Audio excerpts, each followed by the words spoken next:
The baseline spin is a move that seems tied to a lot of players that I'd consider past generation at this point. Chris Paul, Carmelo Anthony, Kobe Bryant, even LeBron used to hit it back in the day. I don't know, it just kind of feels like it's faded into obscurity to me. But I still think it's a great addition to anyone's bag of tricks. And I'm not the only one.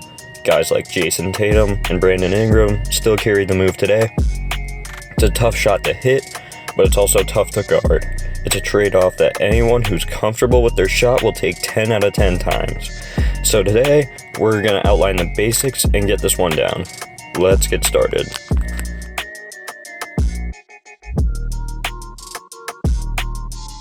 The baseline spin is the same as any other spin move for the most part. The difference that makes it a baseline spin isn't just the location, but the way the shot is designed to go up.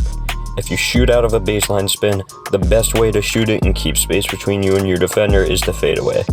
This, combined with your momentum fading out of bounds, makes the shot much more difficult than it looks. The reason this works so well on the baseline compared to other areas of the court is because the defender would never expect you to trap yourself, and a lot of players don't. A lot of the time Melo posts up on the baseline, he'll do a half spin inside and then fully spin back out towards the wing. That's when he'll either fade away or drag his foot inside, get a step on the defender, and get a layup. But back to the main point, the key to a successful baseline spin is keeping your momentum all the way through, including on your jump shot. That's where the out-of-bounds fade that traps you and throws your defender off comes from. To get this move going, I usually size it up with a crossover towards the wing.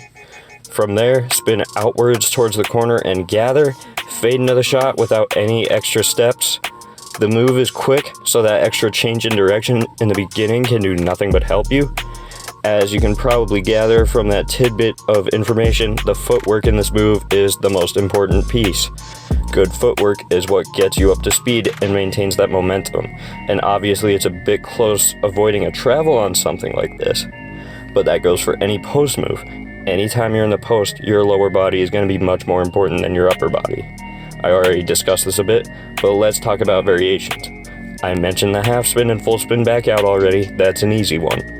To build further on that, you can half spin baseline, full spin towards the wing, then quickly cross and drive baseline, and the best way to make this work is just by cutting your defender off with your wing side leg since you're in the post. Once you get that foot past them, they can't really recover in time without fouling you. Moving on, you can just use that original baseline spin to get a baseline drive if your defender's just that slow.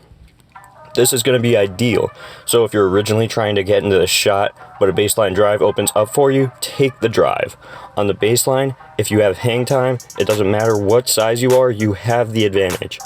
Basically, on the baseline, you have one of two options. Either a fadeaway jumper or a drive. Use whatever path you can to get to one of those.